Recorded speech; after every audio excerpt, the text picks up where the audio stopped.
Hi all, welcome to our channel 10 PC. അപ്പോൾ നമ്മളിപ്പോൾ prepare ചെയ്തുകൊണ്ടിരിക്കുന്നത് 10th ലെവൽ മെയിൻസിന് വേണ്ടിയിട്ടുള്ളതും അതോടൊപ്പം ഡിഗ്രി ലെവൽ പ്രിലിംസിന് വേണ്ടിയിട്ടുള്ള എക്സാമിന് വേണ്ടിയിട്ടുള്ള ക്ലാസ്സുകളാണ്. ഓക്കെ, അപ്പം നമ്മൾ ഇന്ന് എടുത്തിരിക്കുന്നത് PSC ബുള്ളറ്റിനകത്തുള്ള കുറച്ച് ക്വസ്റ്റ്യൻസ് ആണ്. PSC ബുള്ളറ്റിനകത്ത് തന്നിട്ടുള്ള കുറച്ച് ക്വസ്റ്റ്യൻസും അതിൻ്റെ ആൻസേഴ്സുമാണ് നമ്മൾ എടുത്തിരിക്കുന്നത്. നമുക്ക് വീഡിയോയിലോട്ട് കടക്കാം. ഓക്കെ, ഒന്നാമത്തെ ചോദ്യം, ഇന്ത്യൻ സ്വാതന്ത്ര്യ സമരത്തിന്റെ ആദ്യ കാലഘട്ടത്തിൽ നിലവിൽ വന്ന സംഘടനകളും സ്ഥാപകരുടെ വിവരങ്ങളുമാണ് ചുവടെ ചേർത്തിരിക്കുന്നത്. ഇത് ശരിയായ രീതിയിൽ ചേരുംപടി ചേർക്കാനാണ് പറഞ്ഞിരിക്കുന്നത്.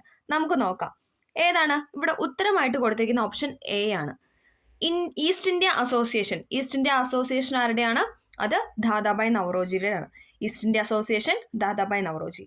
ഇന്ത്യൻ അസോസിയേഷൻ ആരുടെയാണ്? ഇന്ത്യൻ അസോസിയേഷൻ സുരേന്ദ്രനാഥ ബാനർജിയാണ്. എപ്പോഴും ചോദിക്കുന്നതാണ് Indian Association Surendranath Banerjee. National Indian Association ആരുടെയാണ്? National Indian Association Mary Carpenter ആണ്. Mary Carpenter. ഇതെല്ലാം നേരെയാണ് തന്നിരിക്കുന്നത്. അതെല്ലാം ശരിയാണ്. ഇന്ത്യൻ സൊസൈറ്റി ആനന്ദ മോഹൻ ബോസ് ആണ്. Indian Society Ananda Mohan Bose. East India Association Dadabhai Naoroji, Indian Association Surendranath Banerjee, National Indian Association Mary carpenter, Indian Society Ananda Mohan boss.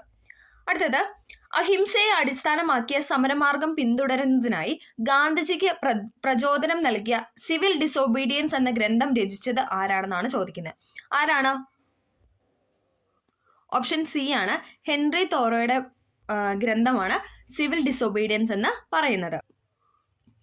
അടുത്തത്, ബ്രിട്ടീഷ് ഗവൺമെന്റ് ഹണ്ടർ കമ്മീഷനെ നിയമിച്ചത് എന്തിനു വേണ്ടിയിട്ടായിരുന്നു? ഹണ്ടർ കമ്മീഷനെ നിയമിച്ചത് എന്തിനു വേണ്ടിയിട്ടാണെന്ന് ചോദിക്കുന്നത്. ഏതാണ് ഉത്തരം എന്ന് പറയുന്ന? ഓപ്ഷൻ സി ആണ്. ജാലിയൻ വാലാബാഗ് കൂട്ടക്കൊലയെക്കുറിച്ച് അന്വേഷണം നടത്തുവാൻ വേണ്ടിയിട്ടാണ് ബ്രിട്ടീഷ് ഗവൺമെന്റ് ഹണ്ടർ കമ്മീഷനെ നിയമിച്ചത്.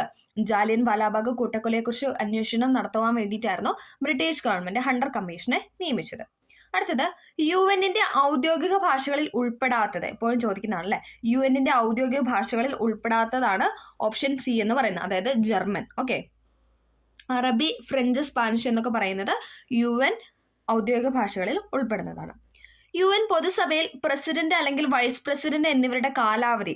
UN പൊതുസഭയിൽ പ്രസിഡന്റ് അല്ലെങ്കിൽ വൈസ് പ്രസിഡന്റ് കാലാവധി എന്ന് പറയുന്നത് ഓപ്ഷൻ ഡി ആണ്. അതായത് ഒരു വർഷമാണ് അവരുടെ കാലാവധി. വൈസ് പ്രസിഡന്റിന്റെയും പ്രസിഡന്റിന്റെയും കാലാവധി എന്ന് പറയുന്നത് ഒരു വർഷമാണ്. ഇൻഡോ ആസിയാൻ വ്യാപാര കരാർ നിലവിൽ വന്ന വർഷം. ഇൻഡോ ആസിയാൻ വ്യാപാര കരാർ നിലവിൽ വന്ന വർഷമാണ് ഏതെന്ന് പറയുന്നത്? ഓപ്ഷൻ ബി 2010 ജനുവരി 1. 2010 ജനുവരി 1 ഇൻഡോ ആസിയാൻ വ്യാപാര കരാർ നിലവിൽ വന്നത്. ഐക്യരാഷ്ട്രസഭയുടെ സെക്യൂരിറ്റി കൗൺസിലിൽ സ്ഥിര അംഗത്വത്തിനു വേണ്ടി പ്രവർത്തിക്കുന്ന രാജ്യങ്ങളുടെ സംഘടനയാണ് ഏതെന്ന് പറയുന്നത്? ഓപ്ഷൻ എ G4 എന്ന് പറയുന്നത്. ഐക്യരാഷ്ട്രസഭയുടെ സെക്യൂരിറ്റി കൗൺസിൽ സ്ഥിരാംഗത്വത്തിനു വേണ്ടി പ്രവർത്തിക്കുന്ന രാജ്യങ്ങളുടെ സംഘടനയാണ് G4. ബ്രിക്സ് ഗ്രൂപ്പിലെ അംഗരാജ്യങ്ങളിൽ എസ് എന്ന അക്ഷരം പ്രതിനിധാനം ചെയ്യുന്ന രാജ്യമാണ് ഏത്? ഓപ്ഷൻ സി സൗത്ത് ആഫ്രിക്ക എന്ന് പറയുന്നത്. ബ്രിക്സ് ഗ്രൂപ്പിലെ അംഗരാജ്യങ്ങളിൽ അതിൽ BRICS അതിൽ എസ് സൂചിപ്പിക്കുന്ന ഏത് രാജ്യമാണെന്ന് ചോദിച്ചാൽ അത് സൗത്ത് ആഫ്രിക്കയാണ്. South Africa. Powered by intellect driven by values എന്നത് ഏത് സ്ഥാപനത്തിന്റെ ആപ്തവാക്യമാണ്?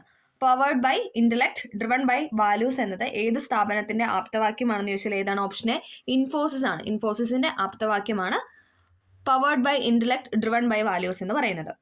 ഒരുമ എന്ന പേരിലുള്ള ബില്ലിംഗ് സോഫ്റ്റ്വെയർ ഉപയോഗിക്കുന്ന സ്ഥാപനം ഏതാണ്? ഒരുമ എന്ന പേരിലുള്ള ബില്ലിംഗ് സോഫ്റ്റ്വെയർ ഉപയോഗിക്കുന്ന സ്ഥാപനമാണ് ഇത്? Option C Kerala state electricity board, അതായത് KSEB ആണ് ഒരുമ എന്ന പേരിലുള്ള ബില്ലിംഗ് സോഫ്റ്റ്വെയർ യൂസ് ചെയ്യുന്നത്.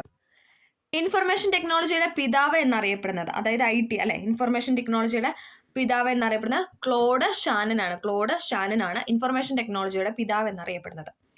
IT ആക്ട് 2000 ഏത് സെഷനിലാണ് ഇ ഗവേണൻസിനെ കുറിച്ച് പരാമർശിക്കുന്നത്? ഇമ്പോർട്ടൻ്റ് ആണ്. IT ആക്ട് 2000 ഏത് സെഷനിലാണ് ഇ ഗവേണൻസിനെ കുറിച്ച് പരാമർശിക്കുന്നത് എന്ന് ചോദിച്ചാൽ ഏതാണ്? ഓപ്ഷൻ ഡി ആണ്. സെഷൻ 4 മുതൽ 10 വരെ. സെഷൻ 4 to 10 വരെയാണ് IT ആക്ട് 2000 സെഷനിലാണ് ഇ ഗവേണൻസിനെ കുറിച്ച് പരാമർശിക്കുന്നത്. ഓക്കെ, സെഷൻ 4 മുതൽ 10 വരെ. അടുത്തത്, ചുവടെ പറയുന്നവയിൽ സൈബർ കുറ്റകൃത്യങ്ങളിൽ ഉൾപ്പെടാത്തത് ഏതാണ്? സൈബർ കുറ്റകൃത്യങ്ങളിൽ ഉൾപ്പെടാത്തതാണ് ചോദിച്ചിരിക്കുന്നത്. ഏതാണ്? ഓപ്ഷൻ എ ആണ് ഉൾപ്പെടാത്തത്. ഓക്കെ. മൊബൈൽ ഫോൺ സന്ദേശങ്ങളിലൂടെ പണം തട്ടിപ്പ് നടത്തുക, സോഷ്യൽ മീഡിയ വഴി അശ്ലീല ചിത്രങ്ങൾ പ്രചരിപ്പിക്കുക, കമ്പ്യൂട്ടറിലെ വിവരങ്ങൾ വ്യക്തികളുടെ അനുവാദമില്ലാതെ ചോർത്തിയെടുക്കുക. ഇതൊക്കെയാണ് എന്തെന്ന് പറയുന്നത്? സൈബർ കുറ്റകൃത്യങ്ങൾ എന്ന് പറയുന്നത്. ഇപ്പോഴും ചോദിക്കുന്നതാണ്, ഇമ്പോർട്ടൻ്റ് ആണ്. മൊബൈൽ ഫോൺ സന്ദേശത്തിലൂടെ പണം തട്ടിപ്പ് നടത്തുക, സോഷ്യൽ മീഡിയ വഴി അശ്ലീല ചിത്രങ്ങൾ പ്രചരിപ്പിക്കുക, കമ്പ്യൂട്ടറിലെ വിവരങ്ങൾ വ്യക്തികളുടെ അനുവാദമില്ലാതെ ചോർത്തിയെടുക്കുക എന്നൊക്കെ പറയുന്നത് സൈബർ കുറ്റകൃത്യങ്ങളാണ്. കേരളത്തിലെ ആദ്യത്തെ ഈ ഭരണ നഗരസഭ ഏതാണ്? കേരളത്തിലെ ആദ്യത്തെ ഈ ഭരണ നഗരസഭയാണ് തിരൂർ എന്ന് പറയുന്നത്. ഓപ്ഷൻ എ തിരൂരാണ് കേരളത്തിലെ ആദ്യത്തെ ഈ ഭരണ നഗരസഭ. Y2K എന്നറിയപ്പെടുന്നത് എന്താണെന്നാണ് ചോദിക്കുന്നത്. ഏതാണ്? ഓപ്ഷൻ ഡി ആണ്. കമ്പ്യൂട്ടർ ബഗ് ആണ് Y2K എന്ന് പറയുന്നത്. ഒരു ബഗ് ആണ്. ഓക്കെ. അടുത്തത് ട്രാൻസിസ്റ്ററിന്റെ കണ്ടുപിടുത്തവുമായി ബന്ധപ്പെട്ടത് ആരാണ്? ട്രാൻസിസ്റ്ററിന്റെ കണ്ടുപിടുത്തവുമായി ബന്ധപ്പെട്ടതാണ് ചോദിക്കുന്നത്. ഏതാണ്? ഓപ്ഷൻ ഡി ആണ്. ഇവരെല്ലാവരും ഉണ്ട്. ജോൺ ബർദീന, വാൾട്ടർ ബ്രട്ടൈൻ, വില്യം ഷോക്ലി, ഇവരൊക്കെ എന്താണ്? ട്രാൻസിസ്റ്ററിന്റെ കണ്ടുപിടുത്തവുമായി ബന്ധപ്പെട്ട വ്യക്തികളാണ്. ഓൾട്ട് F4 എന്നത് കമ്പ്യൂട്ടർ കീബോർഡിൽ ഏത് ധർമ്മമാണ് നിർവഹിക്കുന്നത്? ഇമ്പോർട്ടൻ്റ് ആണ്. ഓൾട്ട് F4 ഏതാണ്? ഓപ്ഷൻ ഡി ആണ്. എക്സിറ്റ് ചെയ്യാൻ വേണ്ടിയിട്ടാണ് നമ്മൾ ഓൾട്ട് പ്ലസ് F4 എന്ന ബട്ടൺ ക്ലിക്ക് ചെയ്യുന്നത്. ഓക്കെ. കീബോർഡിലെ ബട്ടൺ പ്രസ് ചെയ്യുന്നത് ഓൾട്ട് പ്ലസ് F4 ആണെങ്കിൽ അത് എക്സിറ്റ് ചെയ്യാൻ വേണ്ടിയിട്ടാണ്. ഓക്കെ. കമ്പ്യൂട്ടറിൽ ഒരു ഫയലിന്റെ സ്ഥാനത്ത് പുതിയൊരു ഫയൽ നൽകുന്നതിനായി, അതായത് റീപ്ലേസ് ചെയ്യാൻ വേണ്ടിയിട്ട് കീബോർഡിൽ ഉപയോഗിക്കുന്ന ഷോർട്ട് കട്ട് കീ ആണ് ചോദിച്ചിരിക്കുന്നത്. ഏതാണ്? ഓപ്ഷൻ സി ആണ്. Control plus capital H. Okay. Control plus capital H ആണ് നമ്മൾ റീപ്ലേസ് ചെയ്യാൻ വേണ്ടിയിട്ട്, അതായത് ഒരു ഫയലിന്റെ സ്ഥാനത്ത് പുതിയൊരു ഫയൽ റീപ്ലേസ് ചെയ്യാൻ വേണ്ടിയിട്ട് നമ്മൾ കീബോർഡിൽ ഉപയോഗിക്കുന്ന ഷോർട്ട് കട്ട് കീ മെത്തേഡാണ് കൺട്രോൾ പ്ലസ് എച്ച് എന്ന് പറയുന്നത്.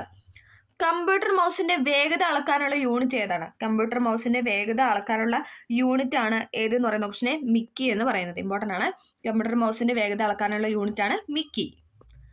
ഷോർട്ട് കട്ട് കമാൻഡുകൾ ലഭിക്കുവാനായി കമ്പ്യൂട്ടറിന്റെ മൗസിൽ ചെയ്യേണ്ടത്, ഷോർട്ട് കട്ട് കമാൻഡ് ലഭിക്കാനായിട്ട് കമ്പ്യൂട്ടറിന്റെ മൗസിൽ ചെയ്യേണ്ടത് എന്താണെന്നാണ് ചോദിക്കുന്നത്. മൗസ് ഡ്രാഗ് ഉണ്ട്, റൈറ്റ് ക്ലിക്ക് ഉണ്ട്, സെൻട്രൽ ക്ലിക്ക് ഉണ്ട്, ലെഫ്റ്റ് ക്ലിക്ക് ഉണ്ട്. ഏതാണ്? ഉത്തരം എന്ന് പറയുന്ന ഓപ്ഷൻ ബി റൈറ്റ് ക്ലിക്ക് ആണ്. ഓക്കെ. ഷോർട്ട് കട്ട് കമാൻഡ് ലഭിക്കാൻ വേണ്ടിയിട്ട് റൈറ്റ് ക്ലിക്ക് ആണ്. Right click. കമ്പ്യൂട്ടർ എന്ന പദം ഉത്ഭവിച്ചത് കമ്പ്യൂട്ടേഴ്സ് എന്ന ഡാഷ് പദത്തിൽ നിന്നാണ്. ഏത് ലാംഗ്വേജ് ആണെന്നാണ് ചോദിക്കുന്നത്. ഏതാണ്? ഓപ്ഷൻ എ ലാറ്റിൻ പദമാണ്. ഓക്കെ.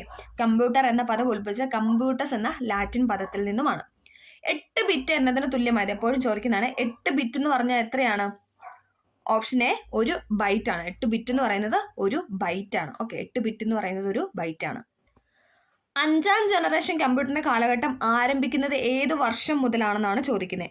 ഏതാണ്? ഓപ്ഷൻ ബി ആണ്. 1986 മുതലാണ് 5ാം ജനറേഷൻ കമ്പ്യൂട്ടറിന്റെ കാലഘട്ടം ആരംഭിക്കുന്നത്. 1986 മുതലാണ്. ശാന്തസമുദ്രം എന്നറിയപ്പെടുന്നത് പസഫിക് സമുദ്രമാണ്. ശാന്തസമുദ്രം എന്നറിയപ്പെടുന്നത് പസഫിക് ഓഷ്യൻ ആണ്. പാൽമർ ഉപദ്വീപ് സ്ഥിതി ചെയ്യുന്ന ഭൂഖണ്ഡമാണ് ഏതെന്ന് പറയുന്നത്? അന്റാർട്ടിക്ക. പാൽമർ ഉപദ്വീപ് സ്ഥിതി ചെയ്യുന്ന ഭൂഖണ്ഡം അന്റാർട്ടിക്കയാണ്. ചുവടെ പറയുന്നതിൽ ഇന്ത്യൻ ഭരണഘടനയുടെ ആമുഖത്തെ സംബന്ധിച്ച് ശരിയായ പ്രസ്താവനകൾ ഏതെല്ലാം എന്നാണ് ചോദിച്ചിരിക്കുന്നത്. നമുക്കൊന്ന് നോക്കാം. US നിന്നാണ് ഇന്ത്യ ആമുഖം എന്ന ആശയം കടമെടുത്തിരിക്കുന്നത്. ശരിയാണ് അല്ലെ? US നിന്നാണ് നമ്മൾ ഫണ്ടമെന്റൽ റൈറ്റ് അല്ലെങ്കിൽ ആമുഖം എന്ന ആശയം കടമെടുത്തിരിക്കുന്നത്. ശരിയാണ്. ഇന്ത്യൻ ഭരണഘടനയുടെ ആമുഖത്തിന്റെ ശില്പി എന്നറിയപ്പെടുന്ന ജവഹർലാൽ നെഹ്റു ആണ്. അതും ശരിയാണ് അല്ലെ? ഇന്ത്യൻ ഭരണഘടനയുടെ ആമുഖത്തിന്റെ ശില്പി എന്നറിയപ്പെടുന്ന നെഹ്റു ആണ്. അത് ശരിയാണ്. ആമുഖത്തെ രാഷ്ട്രീയ ജാതകം അല്ലെങ്കിൽ പൊളിറ്റിക്കൽ ഹൊറോസ്കോപ്പ് എന്ന് വിശേഷിപ്പിച്ചത് KM മുൻഷിയാണ്. അതും ശരിയാണ് അല്ലെ? അപ്പൊ ഈ 3 സ്റ്റേറ്റ്മെന്റ് ശരിയാണ്. ഓപ്ഷൻ ബി ആണ് ഉത്തരം എന്ന് പറയുന്നത്. ആമുഖം എന്ന ആശയം കടമെടുത്തിരിക്കുന്നത് USA നിന്നാണ്. ഇന്ത്യൻ ഭരണഘടനയുടെ ആമുഖത്തിന്റെ ശില്പി എന്നറിയപ്പെടുന്ന നെഹ്റു ആണ്. ആമുഖത്തെ രാഷ്ട്രീയ ജാതകം എന്ന് വിശേഷിപ്പിച്ചത് സർദാർ KM മുൻഷിയാണ്. ഓക്കെ. അത് ശരിയാണ്. 1976 42ാം ഭേദഗതി അനുസരിച്ച് ഭരണഘടനയുടെ ആമുഖത്തിൽ കൂട്ടിച്ചേർത്ത വാക്കുകൾ ഏതെല്ലാം എന്നാണ് ചോദിച്ചിരിക്കുന്നത്. ഏതാണ്? ഓപ്ഷൻ ഡി ആണ്. സോഷ്യലിസ്റ്റ്, മതേതരത്വം, അവിഭാജിത. സോഷ്യലിസ്റ്റ്, മതേതരത്വം, അവിഭാജിത. ഈ 3 വാക്കുകൾ എന്താണ്? 1976 42ാം ഭേദഗതി അനുസരിച്ച് ഭരണഘടനയുടെ ആമുഖത്തിൽ കൂട്ടിച്ചേർത്ത വാക്കുകളാണ്. നമ്മുടെ ആമുഖം ഒരേ ഒരു തവണയും ഭേദഗതി ചെയ്തിട്ടുള്ളൂ. അത് 42ാം ഭേദഗതിയാണ്. അതുകൊണ്ട് തന്നെ 42ാം ഭേദഗതി മിനി കോൺസ്റ്റിറ്റ്യൂഷൻ എന്നൊക്കെ വിളിക്കപ്പെടാറുണ്ടല്ലോ. ഒരുപാട് ഭേദഗതി നടത്തിയ ഒരു ഭേദഗതിയാണ് 42ാം ഭേദഗതി. അതുകൊണ്ട് തന്നെ മിനി കോൺസ്റ്റിറ്റ്യൂഷൻ എന്നറിയപ്പെടുന്നത് 42ാം ഭേദഗതിയാണ്. അതിൽ ആമുഖത്തിൽ കൂട്ടിച്ചേർത്ത വാക്കുകളാണ് സോഷ്യലിസ്റ്റ്, മതേതരത്വം, അവിഭാജ്യത എന്ന് പറയുന്നത്. ഓക്കെ. ആമുഖം ഭരണഘടനയുടെ അവിഭാജ്യ ഘടകമല്ല എന്ന് സുപ്രീം കോടതി പ്രസ്താവിച്ചത് ഏത് കേസിലാണ്? എപ്പോഴും ചോദിക്കുന്നതാണ്. ഏതാണ്? ഓപ്ഷൻ എ ബെറുബാരി കേസാണ് അല്ലെ. ആമുഖം ഭരണഘടനയുടെ അവിഭാജ്യ ഘടകമല്ല എന്ന് സുപ്രീം കോടതി പ്രസ്താവിച്ചത് ബെറുബാരി കേസിലാണ്. ഇനി ആമുഖം ഭരണഘടനയുടെ അവിഭാജ്യ ഘടകമാണെന്ന് പറഞ്ഞതോ അത് കേശവാനന്ദ ഭാരതി കേസാണ്. അതും കൂടെ ഒന്ന് ഓർത്തിരിക്കും. അത് കേശവാനന്ദ ഭാരതി കേസ്. അടുത്തത്, ഇന്ത്യൻ ഭരണഘടനയുടെ ആമുഖത്തിന് നൽകിയിരിക്കുന്ന വിശേഷണങ്ങളെ വ്യക്തികളുടെ പേരുമായി ശരിയായ രീതിയിൽ ചേരുംപടി ചേർക്കാനാണ് പറഞ്ഞിരിക്കുന്നത്. ഇവിടെ ഉത്തരം എന്ന് പറയുന്നത് ഓപ്ഷൻ സി ആണ്. ആമുഖത്തെ ഭരണഘടനയുടെ തിരിച്ചറിയൽ കാർഡ് എന്ന് വിശേഷിപ്പിച്ചത് ആരാണ്? ആമുഖത്തെ ഭരണഘടനയുടെ തിരിച്ചറിയൽ കാർഡ് എന്ന് വിശേഷിപ്പിച്ച് എൻ.എ. പൽക്കിവാലയാണ്. എൻ.എ. പൽക്കിവാല. ഇനി ആമുഖത്തെ ഭരണഘടനയുടെ താക്കോൽ എന്ന് വിശേഷിപ്പിച്ചത് ആരാണ്? അത് ഏണസ്റ്റ് ബാർക്കർ ആണ്. ആമുഖത്തെ ഭരണഘടനയുടെ താക്കോൽ എന്ന് വിശേഷിപ്പിച്ചത് ഏണസ്റ്റ് ബാർക്കർ ആണ്. ഭരണഘടനയുടെ ഹൃദയവും ആത്മാവും എന്ന് വിശേഷിപ്പിച്ചത് ആരാണ്? ഹൃദയവും ആത്മാവും എന്ന് വിശേഷിപ്പിച്ച താക്കൂർദാസ് ഭാർഗവാണ്. താക്കൂർദാസ് ഭാർഗവ്. ഭരണഘടനയുടെ ആത്മാവ് അല്ലെങ്കിൽ താക്കോല് എന്ന് വിശേഷിപ്പിച്ചത് അത് നെഹ്റു ആണ്. ഓക്കെ. ഭരണഘടനയുടെ തിരിച്ചറിയൽ കാർഡ് എന്ന ആമുഖത്തെ വിശേഷിപ്പിച്ചത് എൻ.എ. പൽക്കിവാല. ഭരണഘടനയുടെ താക്കോൽ എന്ന് വിശേഷിപ്പിച്ചത് ഏണസ്റ്റ് ബാർക്കർ. ഇനി ഭരണഘടനയുടെ ഹൃദയവും ആത്മാവും എന്ന ആമുഖത്തെ വിശേഷിപ്പിച്ചത് താക്കൂർദാസ് ഭാർഗവ്. ഇനി ആത്മാവും താക്കോലും, ഹൃദയവും ആത്മാവും എന്ന് പറഞ്ഞത് താക്കൂർദാസ് ഭാർഗവ്. ഇനി താക്കോല് അല്ലെങ്കിൽ ആത്മാവ് എന്നൊക്കെ പറഞ്ഞത് അത് നെഹ്റു ആണ്. നെഹ്റു. അടുത്തത്, ഭരണഘടനയുടെ ആമുഖത്തിൽ പറയുന്ന അനുസരിച്ച് ഇൻ ദ സെയിം ഓർഡർ ആണ് പറഞ്ഞിരിക്കുന്നത്. ഓക്കെ. ഇന്ത്യ ഒരു ഡാഷ് രാജ്യമാണ്. അത് നോക്കാം. ഏതാണ് ഉത്തരം എന്ന് പറയുന്നത്? ഓപ്ഷൻ എ ആണ് അല്ലെ.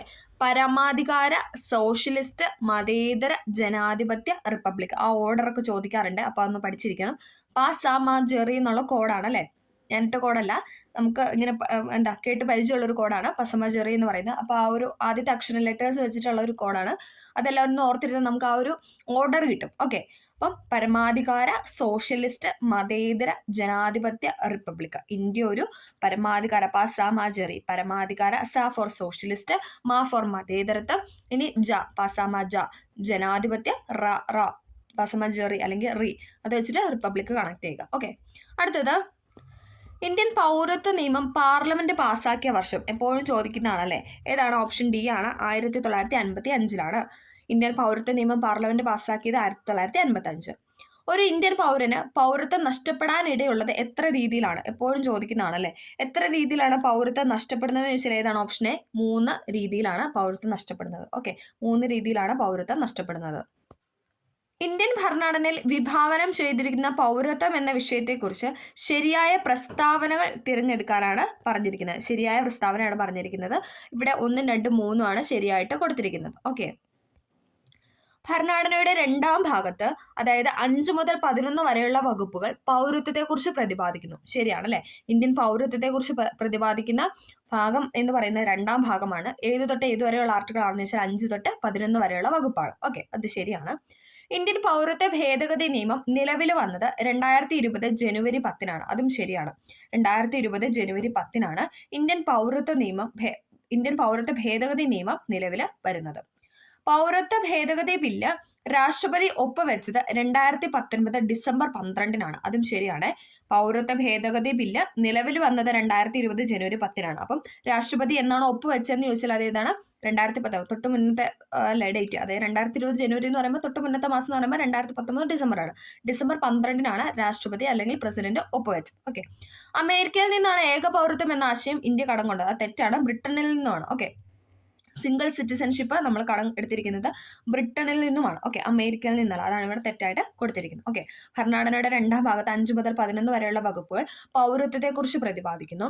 ഇന്ത്യൻ പൗരത്വ ഭേദഗതി നിയമം നിലവിൽ വന്നത് 2020 ജനുവരി 10 പൗരത്വ ഭേദഗതി ബില്ലിൽ രാഷ്ട്രപതി ഒപ്പുവെച്ചത് 2019 ഡിസംബർ 12 ഇനി സിംഗിൾ സിറ്റിസൺഷിപ്പ് അല്ലെങ്കിൽ ഏക പൗരത്വം എന്ന ആശയം ഇന്ത്യ കടമെടുത്തിരിക്കുന്നത് അത് ബ്രിട്ടന്റെ ഭരണഘടനയിൽ നിന്നുമാണ്. ഓക്കെ. അടുത്തത്, മൗലിക അവകാശങ്ങളുടെ ശില്പി എന്നറിയപ്പെടുന്നത് സർദാർ വല്ലഭായ് പട്ടേൽ ആണ് അല്ലെ. ഓപ്ഷൻ ബി ആണ്. സർദാർ വല്ലഭായ് പട്ടേലിനെയാണ് മൗലിക അവകാശങ്ങളുടെ ശില്പി എന്ന് അറിയപ്പെടുന്നത്.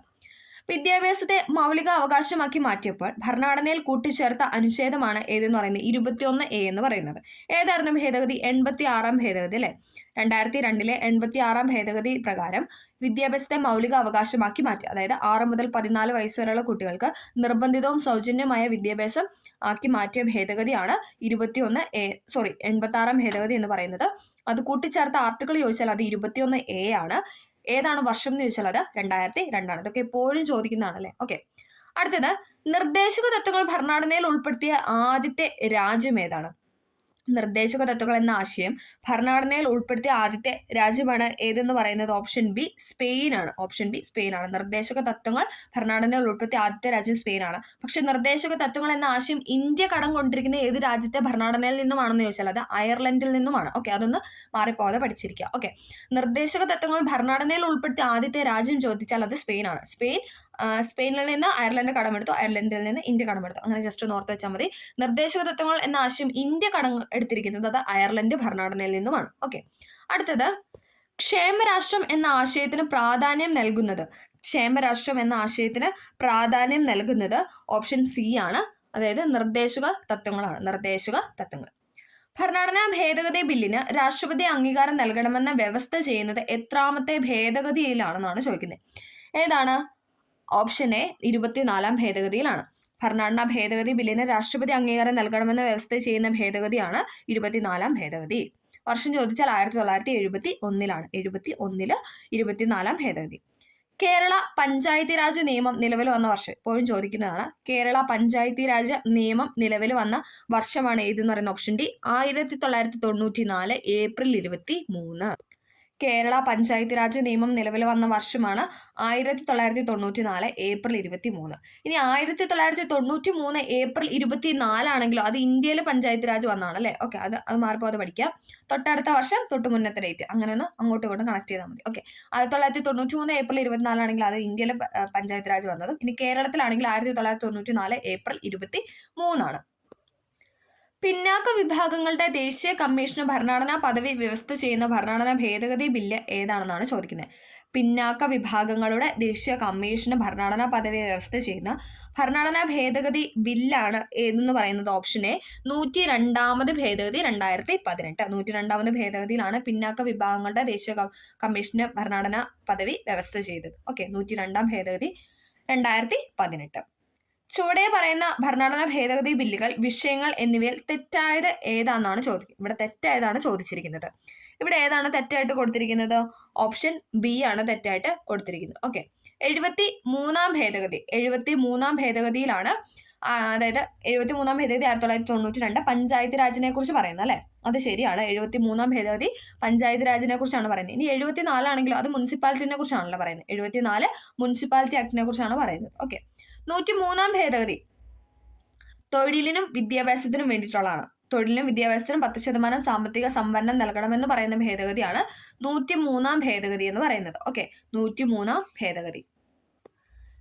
ഇനി 104-ാം ഭേദഗതി 2020 SC/ST വിഭാഗങ്ങൾക്ക് ലോകസഭയിലും സംസ്ഥാന അസംബ്ലിയിലും സീറ്റ് റിസർവേഷൻ തുടരുക, സംവരണം ഏർപ്പെടുത്തുന്നതിനാണ് 104-ാം ഭേദഗതി 2020 എന്ന് പറയുന്നത്. SC/ST വിഭാഗങ്ങൾക്ക് ലോകസഭയിലും സംസ്ഥാന അസംബ്ലിയിലും സീറ്റ് റിസർവേഷൻ തുടരുക എന്നതാണ് 104-ാം ഭരണഘടനാ ഭേദഗതി 2020 എന്ന് പറയുന്നത്. അടുത്തത് കൺകറന്റ് ലിസ്റ്റിൽ നിയമനിർമ്മാണത്തിന് അധികാരമുള്ളത്. കൺകറന്റ് ലിസ്റ്റിൽ നിയമനിർമ്മാണത്തിന് അധികാരമുള്ളത് ആർക്കാണെന്നാണ് ചോദിക്കുന്നത്. ആർക്കാണ്? ഓപ്ഷൻ സി ആണ്. പാർലമെന്റിനും സംസ്ഥാനങ്ങൾക്കും. കാരണം കൺകറന്റ് ലിസ്റ്റ് എന്ന് പറഞ്ഞാൽ സ്റ്റേറ്റിനും ഉണ്ട്, അതോടൊപ്പം സെൻട്രലിനും ഉണ്ട്. ഓക്കെ, അപ്പൊ പാർലമെന്റിനും സംസ്ഥാനങ്ങൾക്കും എന്താണ് കൺകറന്റ് ലിസ്റ്റിൽ നിയമനിർമ്മാണത്തിന് അധികാരമുള്ളത്. അതിൽ കൂടുതൽ ചോദിച്ചാൽ അത് പാർലമെന്റിനായിരിക്കും. ഓക്കെ, അടുത്തത് 15-ാമത് കേന്ദ്ര ധനകാര്യ കമ്മീഷൻ ചെയർമാനാണ് ചോദിക്കുന്നത്. ഏതാണ്? ഓപ്ഷൻ എ നന്ദകിഷോർ സിംഗ് ആണ്. അത് ആ ഒരു ടൈമിലെ കറണ്ട് അഫയർ ആയിരുന്നു. അത് അത്ര ഇമ്പോർട്ടൻസ് ഇല്ല ഇപ്പം. അടുത്തത് ചുവടെ പറയുന്നതിൽ ഏതെല്ലാം സ്ഥാനങ്ങളിൽ ചെയർമാൻ അല്ലെങ്കിൽ ചെയർപേഴ്സൺ സ്ഥാനം വഹിക്കുന്നവരാണ് ദേശീയ മനുഷ്യാവകാശ കമ്മീഷനിലെ എക്സ് ഒഫീഷ്യോ അംഗമാകാൻ യോഗ്യരായിട്ട് ഉള്ളതെന്നാണ് ചോദിക്കുന്നത്. ഏതെല്ലാം സ്ഥാനങ്ങളിൽ ചെയർമാൻ അല്ലെങ്കിൽ ചെയർപേഴ്സൺ സ്ഥാനം വഹിക്കുന്നവരാണ് ദേശീയ മനുഷ്യാവകാശ കമ്മീഷനിലെ എക്സ് ഒഫീഷ്യോ അംഗമാകാൻ യോഗ്യരായിട്ടുള്ളത് എന്ന് ചോദിക്കുമ്പോൾ ഏതാണ്? ഓപ്ഷൻ ഡി ആണ്. 1, 2, 4 ഓക്കെ, ദേശീയ പട്ടികജാതി അല്ലെങ്കിൽ പട്ടികവർഗ കമ്മീഷനിലെ അധ്യക്ഷനാവാം അല്ലെങ്കിൽ അവിടുത്തെ ചെയർപേഴ്സൺ ആവാം. ദേശീയ ന്യൂനപക്ഷ കമ്മീഷനിലെ ചെയർമാൻ ആവാം അല്ലെങ്കിൽ ചെയർപേഴ്സൺ ആവാം. ദേശീയ വനിതാ കമ്മീഷനിലെ ചെയർമാൻ ആവാം, അതോടൊപ്പം എന്താണ് ചെയർപേഴ്സൺ ആവാം. ഓക്കെ, അടുത്തത് ഇന്ത്യൻ ചിത്രകലയുടെ പിതാവ് എന്നറിയപ്പെടുന്നത്. ഇന്ത്യൻ ചിത്രകലയുടെ പിതാവ് എന്നറിയപ്പെടുന്നത് നന്ദലാൽ ബോസ് ആണ്. എപ്പോഴും ചോദിക്കുന്നതാണ്. ഇന്ത്യൻ ചിത്രകലയുടെ പിതാവ് എന്നറിയപ്പെടുന്നത് നന്ദലാൽ ബോസ് ആണ്. സോപാന സംഗീതത്തിൽ ഉപയോഗിക്കുന്ന ഉപകരണമാണ് ഏതെന്ന് പറയുന്നത്? ഓപ്ഷൻ സി ഇടയ്ക്ക എന്ന് പറയുന്നത്. സോപാന സംഗീതത്തിൽ ഉപയോഗിക്കുന്ന ഉപകരണമാണ് ഇടയ്ക്ക.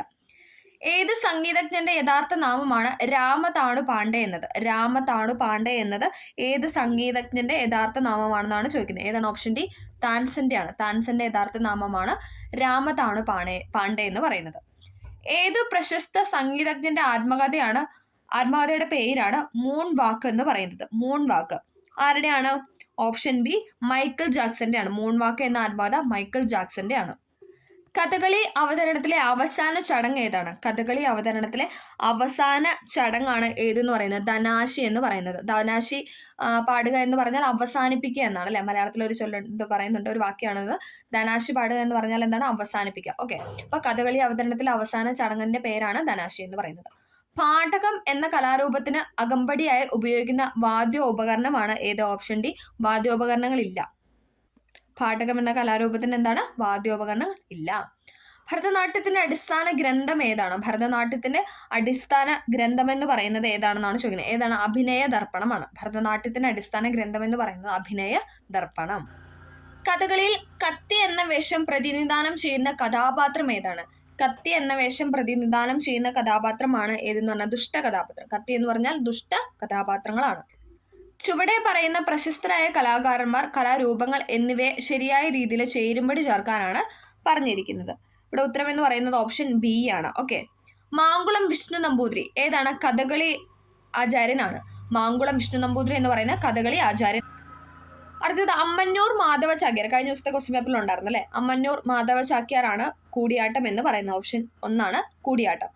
പത്മ സുബ്രഹ്മണ്യം ഭരതനാട്യമാണ്. പിന്നെ ഗുരു ഗോപിനാഥ്, അത് ലാസ്റ്റ് ഫേസിൽ ഉണ്ടായിരുന്നു അല്ലെ? പ്രിലിംസിന്റെ ലാസ്റ്റ് ഫേസ് ചോദിച്ചാണ്. ഗുരു ഗോപിനാഥ് കേരള നടനം. മാങ്കുളം വിഷ്ണു നമ്പൂതിരി ഏതാണ്? കഥകളി ആചാര്യനാണ്. അമ്മന്നൂർ മാധവ ചാക്യാർ കൂടിയാട്ടം. പത്മ സുബ്രഹ്മണ്യം എന്ന് പറയുന്നത് ഭരതനാട്യം. ഗുരു ഗോപിനാഥ് കേരള നടനം. ചുവടെ പറയുന്നതിൽ വില്യം ഷേക്സ്പിയറിന്റെ കൃതി അല്ലാത്തത് ഏതാണ്? വില്യം ഷേക്സ്പിയറിന്റെ കൃതികൾ അല്ലാത്തതാണ് ചോദിക്കുന്നത്. ഏതാണ്? ഓപ്ഷൻ സി ആണ് അല്ലാത്തതെന്ന് പറയുന്നത്. ഒഥല്ലോ, മാക്ബത്ത്, ജൂലിയസ് സീസർ എന്നൊക്കെ പറയുന്നത് വില്യം ഷേക്സ്പിയറിന്റെ പ്രധാന കൃതികളാണ് അല്ലെ? ഒഥല്ലോ, മാക്ബത്ത് ഇതൊക്കെ നമുക്ക് ഇങ്ങനെ പഠിക്കാനുണ്ടായിരുന്നു അല്ലെ? ഇംഗ്ലീഷിൽ നമുക്ക് തരാറുള്ള ചാപ്റ്റേഴ്സിലുള്ളതാണ് അതൊക്കെ അല്ലെ? വില്യം ഷേക്സ്പിയറിന്റെ പ്രധാന കൃതികളാണ് ഒഥല്ലോ, മാക്ബത്ത്, ജൂലിയസ് സീസർ എന്ന് പറയുന്നത്. വാട്ട് യങ് ഇന്ത്യ വാൺസ് എന്ന കൃതി എഴുതിയത്? വാട്ട് യങ് ഇന്ത്യ വാൺസ് എന്ന കൃതി എഴുതിയത് ആരാണെന്നാണ് ചോദിക്കുന്നത്. ആരാണ്? ഓപ്ഷൻ എ ആണ് ചേതൻ ഭഗത്താണ്. ചേതൻ ഭഗത്ത് എഴുതിയതാണ് വാട്ട് യങ് ഇന്ത്യൻ വാട്സ് എന്ന കൃതി. 2016 റിയോ ഒളിമ്പിക്സിൽ ഇന്ത്യക്ക് വേണ്ടി ആദ്യ മെഡൽ നേടിയത്, ആ സമയത്ത് കറണ്ട് അഫെയർ ആയിരുന്നു. 2016 റിയോ ഒളിമ്പിക്സിൽ ഇന്ത്യക്ക് വേണ്ടി ആദ്യ സ്വർണ്ണ മെഡൽ നേടിയത് ആരാണെന്ന് ചോദിച്ചാൽ ആരാണ്? ഓപ്ഷൻ ബി സാക്ഷി മാലിക് ആണ്. ഓക്കെ, സാക്ഷി മാലിക്. 2016 റിയോ ഒളിമ്പിക്സിൽ 1ാം സ്ഥാനം കരസ്ഥമാക്കിയ രാജ്യങ്ങളായ അമേരിക്ക നേടിയ സ്വർണ്ണ മെഡലുകളുടെ എണ്ണം എന്ന് പറയുന്നത് 46 ഓക്കെ. കോമൺവെൽത്ത് ഗെയിംസിന്റെ ചരിത്രത്തിൽ അത്ലറ്റിക്സിൽ സ്വർണം നേടിയ രണ്ടാമത്തെ ഇന്ത്യൻ താരമാണ് ആര്? ഓപ്ഷൻ ബി വികാസ് ഗൗഡ എന്ന് പറയുന്നത്. കോമൺവെൽത്ത് ഗെയിംസിന്റെ ചരിത്രത്തിൽ അത്ലറ്റിക്സിൽ സ്വർണം നേടിയ ഇന്ത്യയുടെ രണ്ടാമത്തെ താരമാണ് വികാസ് ഗൗഡ എന്ന് പറയുന്നത്. എപ്പോഴും മുന്നോട്ട്, ഇവർ ഓൺവേർഡ്സ് എന്നത് ഏത് കായിക മത്സരത്തിന് മുദ്രാവാക്യമാണ്? എപ്പോഴും ചോദിക്കുന്നതാണ്. ഏതാണ്? ഓപ്ഷൻ ഡി ആണ്. ഏഷ്യൻ ഗെയിംസിന്റെ മുദ്രാവാക്യമാണ് എപ്പോഴും മുന്നോട്ട് എന്ന് പറയുന്നത്. ഏത് ഗെയിംസിലെ മികച്ച പ്രകടനത്തിന് കായിക താരങ്ങൾക്ക് നൽകുന്നതാണ് ഡേവിഡ് ഡിക്സൺ അവാർഡ് എന്ന് പറയുന്നത്?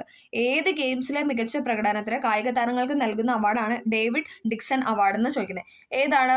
ഓപ്ഷൻ എ ആണ്. കോമൺവെൽത്ത് ഗെയിംസിന് നൽകുന്ന അവാർഡാണ് ഡേവിഡ് ഡിക്സൺ അവാർഡ് എന്ന് പറയുന്നത്. കോമൺവെൽത്ത് ഗെയിംസിന് കായിക താരങ്ങൾക്ക് നൽകുന്ന അവാർഡാണ്. കായിക മത്സരങ്ങളുമായി ബന്ധപ്പെട്ട് പ്രസിഡന്റ് എന്ന പദം ഉപയോഗിക്കുന്നത്? കായിക മത്സരങ്ങളുമായി ബന്ധപ്പെട്ട് പ്രസിഡന്റ് എന്ന പദം ഉപയോഗിക്കുന്നത് ഫെൻസിംഗ് മത്സരം നിയന്ത്രിക്കുന്ന റഫറി ആയിരിക്കും. ഫെൻസിംഗ് മത്സരം നിയന്ത്രിക്കുന്ന റഫറിയാണ് പ്രസിഡന്റ് എന്ന പദം ഉപയോഗിക്കുന്നത്. ലിംകാം ട്രോഫി, കെയ്റ്റാൻ ട്രോഫി എന്നിവ ഏത് കായിക മത്സരവുമായി ബന്ധപ്പെട്ടിരിക്കുന്നു? ലിംകാം ട്രോഫി, കെയ്റ്റാൻ ട്രോഫി എന്നിവ ഏത് കായിക മത്സരവുമായി ബന്ധപ്പെട്ടതാണെന്ന് ചോദിച്ചാൽ ഏതാണ്? ഓപ്ഷൻ സി ചെസ്സുമായിട്ട് ബന്ധപ്പെട്ടതാണ് ലിംകാം ട്രോഫി, കെയ്റ്റാൻ ട്രോഫി എന്ന് പറയുന്നത്. മികച്ച നടിക്കുള്ള ദേശീയ പുരസ്കാരം നേടിയ ആദ്യത്തെ മലയാളിയാണ് ഓപ്ഷൻ ബി മോനിഷ എന്ന് പറയുന്നത്. മികച്ച നടിക്കുള്ള ദേശീയ പുരസ്കാരം നേടിയ ആദ്യത്തെ മലയാളിയാണ് മോനിഷ. ബാലൻ കെ നായർക്ക് ദേശീയ അവാർഡ് നേടിക്കൊടുത്ത ചിത്രം ഏതാണെന്നാണ് ചോദിക്കുന്നത്. ഏതാണ്? ഓപ്ഷൻ എ ആണ് ഓപ്പോൾ. ബാലൻ കെ നായർക്ക് ദേശീയ അവാർഡ്, നാഷണൽ അവാർഡ് നേടിക്കൊടുത്ത ചിത്രമാണ് ഓപ്പോൾ എന്ന് പറയുന്നത്. ഡാം 999 എന്ന സിനിമയുടെ സംവിധാനം നിർവഹിച്ചത് ആരാണ്? ഡാം 999 എന്ന സിനിമയുടെ സംവിധാനം നിർവഹിച്ചത് ഓപ്ഷൻ ബി ആണ് സോഹൻ റോയ് ആണ്. സോഹൻ റോയുടെ ചിത്രമാണ് ഡാം 999 എന്ന് പറയുന്നത്. പ്രതിശീർഷ വരുമാനത്തിന്റെ മറ്റൊരു പേരാണ് ഏതെന്ന് പറയുന്നത്? ഓപ്ഷൻ ബി ആളോഹരി വരുമാനം, അല്ലെ, പെർ ക്യാപിറ്റ ഇൻകം. ആളോഹരി വരുമാനം എന്നാണ് പ്രതിശീർഷ വരുമാനത്തിന്റെ മറ്റൊരു പേരെന്ന് പറയുന്നത്. ഇന്ത്യയിലെ ദേശീയ വരുമാനവും പ്രതിശീർഷ വരുമാനവും ആദ്യമായി കണക്കാക്കിയ വ്യക്തിയാണ് ആരെന്ന് പറഞ്ഞത്? ദാദാഭായ് നവറോജി. ഇമ്പോർട്ടൻ്റ് ആണ്. ഇന്ത്യയിലെ ദേശീയ വരുമാനവും പ്രതിശീർഷ വരുമാനവും ആദ്യമായി കണക്കാക്കിയ വ്യക്തിയാണ് ദാദാഭായ് നവറോജി. നീതി ആയോഗിന്റെ ഉപാധ്യക്ഷനെ നിയമിക്കുന്നത് ആരാണ്? ഓപ്ഷൻ സി പ്രധാനമന്ത്രിയാണ്. നീതി ആയോഗിന്റെ ഉപാധ്യക്ഷനെ നിയമിക്കുന്നത് പ്രധാനമന്ത്രിയാണ്. ഇന്ത്യൻ ബഡ്ജറ്റിന്റെ പിതാവ് എന്നറിയപ്പെടുന്ന ആരാണ്? Option B P C Mahalanobis ആണ്. പി സി മഹലനോബിസ് ആണ് ഇന്ത്യൻ ബഡ്ജറ്റിന്റെ പിതാവ് എന്നറിയപ്പെടുന്നത്. ചുവടെ പറയുന്നതിൽ ഏതെല്ലാം പഞ്ചവത്സര പദ്ധതികളാണ് ലക്ഷ്യമിട്ടതിനേക്കാൾ കുറഞ്ഞ വളർച്ചാ നിരക്ക് രേഖപ്പെടുത്തിയെന്നാണ് ചോദിക്കുന്നത്. കുറഞ്ഞ വളർച്ചാ നിരക്ക് രേഖപ്പെടുത്തിയത് ഏതാണ്? ഓപ്ഷൻ സി ആണ് 1, 3. അതായത് 9ാം പഞ്ചവത്സര പദ്ധതിയിലും 10ാം പഞ്ചവത്സര പദ്ധതിയിലും എന്താണ് ലക്ഷ്യമിട്ടതിനേക്കാൾ കുറഞ്ഞ വളർച്ചാ നിരക്കാണ് രേഖപ്പെടുത്തിയത് 9ഉം 10ലും. ഓക്കെ. പുത്തൻ സാമ്പത്തിക പരിഷ്കാരം അഥവാ ന്യൂ എക്കണോമിക് പോളിസി നടപ്പിലാക്കിയത് ഏത് പഞ്ചവത്സര പദ്ധതി കാലത്താണ്? ഏതാണ്? ഓപ്ഷൻ ഡി ആണ് 8ാം പഞ്ചവത്സര പദ്ധതി കാലത്താണ്. പുത്തൻ സാമ്പത്തിക പരിഷ്കാരം എപ്പോഴും ചോദിക്കുന്നതാണ്. ന്യൂ എക്കണോമിക് പോളിസി നടപ്പിലാക്കിയത് 8ാം പഞ്ചവത്സര പദ്ധതി കാലയളവിലാണ്. ചുവടെ പറയുന്നതിൽ ശരിയായ പ്രസ്താവനകൾ ഏതെല്ലാമാണെന്നാണ് ചോദിക്കുന്നത്. ശരിയായ പ്രസ്താവന ഓപ്ഷൻ സി ആണ്. അതായത് 1, 2, 3 ഇവിടെ ശരിയാണ്. ഓക്കെ. കേരള വികസന പദ്ധതി നടപ്പിലാക്കപ്പെട്ടത് 10ാം പഞ്ചവത്സര പദ്ധതി കാലയളവിലാണ്. ശരിയാണ് അല്ലെ. കേരള വികസന പദ്ധതി നടപ്പിലാക്കിയത് 10ാം പഞ്ചവത്സര പദ്ധതി കാലയളവിലാണ്. കുടുംബശ്രീ ആരംഭിച്ചത് 9ാം പഞ്ചവത്സര പദ്ധതി കാലത്താണ്. ഇമ്പോർട്ടൻ്റ് ആണ്.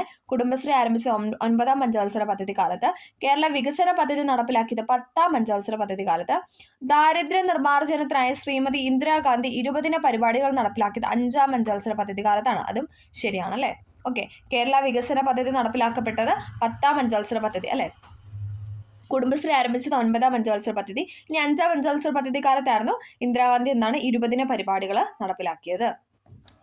ചുവടെ പറയുന്ന സാമ്പത്തിക ശാസ്ത്രജ്ഞന്മാരുടെ പേരുകൾ, ഗ്രന്ഥങ്ങൾ എന്നിവ ശരിയായ രീതിയിൽ ചേരുംപടി ചേർക്കാനാണ് പറഞ്ഞിരിക്കുന്നത്. ഏതാണ്? ഓപ്ഷൻ എ ആണ്. ആഡം സ്മിത്തിന്റെ ആണ് വെൽത്ത് ഓഫ് നേഷൻ എന്ന ഗ്രന്ഥം എന്ന് പറയുന്നത്. ആഡം സ്മിത്തിന്റെ ആണ് വെൽത്ത് ഓഫ് നേഷൻ. എപ്പോഴും ചോദിക്കുന്നതാണ് Adam Smith wealth of nation. M Visvesvaraya plant economy for India, അതും എപ്പോഴും ചോദിക്കുന്നതാണ്. പ്ലാന്റ് എക്കോണമി ഫോർ ഇന്ത്യ എന്ന ഗ്രന്ഥം ആരുടെയാണെന്ന് ചോദിച്ചാൽ അത് എം വിശ്വേശ്വരയ്യയുടേതാണ്.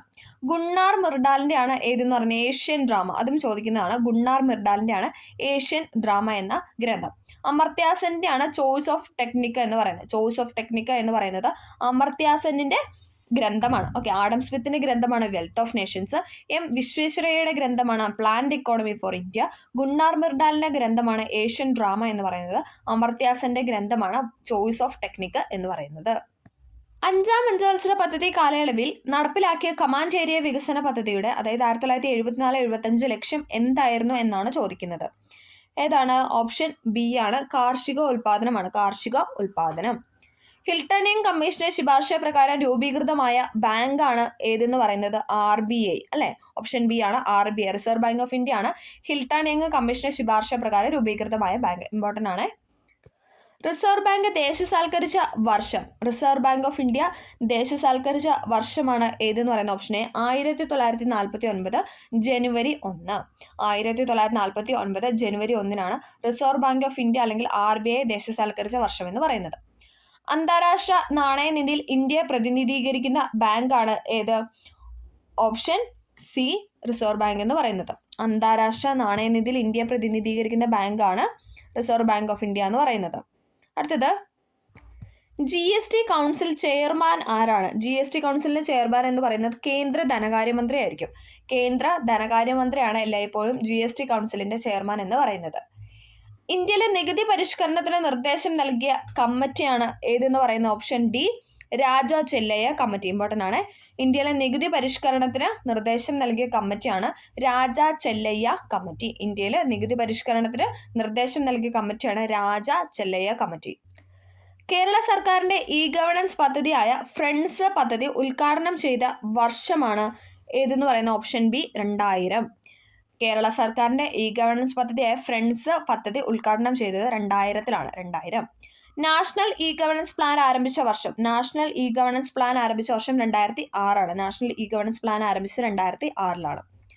കേരളത്തിലെ സർക്കാർ ജീവനക്കാരുടെ സേവന വേതന വിവരങ്ങൾ ഉൾക്കൊള്ളിച്ചിരിക്കുന്ന ഇ ഗവേണൻസ് പദ്ധതിയാണ് ഏത്? ഓപ്ഷൻ ബി സ്പാർക്ക് എന്ന് പറയുന്നത്. കേരളത്തിലെ സർക്കാർ ജീവനക്കാരുടെ സേവന വേതന വിവരങ്ങൾ ഉൾക്കൊള്ളിച്ചിരിക്കുന്ന ഇ ഗവേണൻസ് പദ്ധതിയാണ് സ്പാർക്ക് എന്ന് പറയുന്നത്. SPARK, spark. ചുവടെ പറയുന്നതിൽ ശരിയായ പ്രസ്താവന തിരഞ്ഞെടുക്കാനാണ് പറഞ്ഞിരിക്കുന്നത്. ഓക്കെ, ഇവിടെ ശരിയായിട്ട് കൊടുത്തിരിക്കുന്ന 1, 2, 4 ആണ്, 3 തെറ്റാണ്. ഓക്കെ, ലോക്പാൽ എന്ന പദം ആദ്യമായി ഉപയോഗിച്ചത് LM സിംഗ്വിയാണ്. ശരിയാണ് അല്ലെ? ലോക്പാൽ എന്ന പദം ആദ്യമായിട്ട് ഉപയോഗിച്ചത് LM സിംഗ്വിയാണ്. ലോക്പാൽ ബില്ലിന് രാഷ്ട്രപതിയുടെ അംഗീകാരം ലഭിച്ചത് 2014 ജനുവരി 1-നാണ്. 2014 ജനുവരി 1-നാണ് ലോക്പാൽ ബില്ലിന് രാഷ്ട്രപതിയുടെ അംഗീകാരം ലഭിച്ചത്. ലോക്പാൽ ചെയർമാൻ ഉൾപ്പെടെ 9 അംഗങ്ങളാണ് ഉണ്ടായിരിക്കേണ്ടത്. ലോക്പാലില് ചെയർമാൻ ഉൾപ്പെടെ, അതായത് ടോട്ടൽ 9 പേര്, 8+1, ചെയർമാൻ ഉൾപ്പെടെ 9 അംഗങ്ങളാണ് ഉണ്ടായിരിക്കേണ്ടത്. ലോക്പാൽ എന്ന പദം ആദ്യമായിട്ട് ഉപയോഗിച്ച LM സിംഗ്വിയാണ്. ലോക്പാൽ ബില്ലിന് രാഷ്ട്രപതിയുടെ അംഗീകാരം ലഭിച്ചത് 2014 ജനുവരി 1. ഓർത്തിരിക്കാൻ എളുപ്പമാണ്, ജനുവരി 1, 2014 ജനുവരി 1. ലോക്പാൽ ചെയർമാൻ ഉൾപ്പെടെ 9 അംഗങ്ങളാണ് ഉണ്ടായിരിക്കേണ്ടത്. ചുവടെ പറയുന്നവയിൽ ശരിയായ പ്രസ്താവനകൾ ഏതെല്ലാം എന്നാണ് അടുത്തത്. ഇവിടെ നൽകിയിരിക്കുന്ന എല്ലാ പ്രസ്താവനകളും ശരിയാണ്. MGNREGPയുടെ നടത്തിപ്പ് ചുമതല വഹിക്കുന്നത് ഗ്രാമപഞ്ചായത്താണ്. അത് ശരിയാണ്. എന്താണ് MGNREGP? Mahatma Gandhi national rural employment guarantee program ആണ് അല്ലേ? ഓക്കെ, MGNREGPയുടെ നടത്തിപ്പ് ചുമതല വഹിക്കുന്ന ഗ്രാമപഞ്ചായത്താണ്. NREGP മഹാത്മാഗാന്ധി ദേശീയ ഗ്രാമീണ തൊഴിലുറപ്പ് പദ്ധതി എന്ന് പുനർനാമകരണം ചെയ്തത് 2009 ഒക്ടോബർ 2-നാണ്. ഇമ്പോർട്ടൻ്റ് ആണ്. NREGP മഹാത്മാഗാന്ധി ദേശീയ ഗ്രാമീണ, അതായത് NREGPക്ക് MGNREGP എന്ന പുനർനാമകരണം ചെയ്തത് 2009 ഒക്ടോബർ 2-നാണ്. ആദ്യഘട്ടത്തിൽ 200 ജില്ലകളിലാണ് പദ്ധതി നടപ്പിലാക്കിയത്. ആദ്യത്തെ ഘട്ടത്തിൽ 200 ജില്ലകളിലാണ് NREGP അല്ലെങ്കിൽ MGNREGP പദ്ധതി നടപ്പിലാക്കിയത്.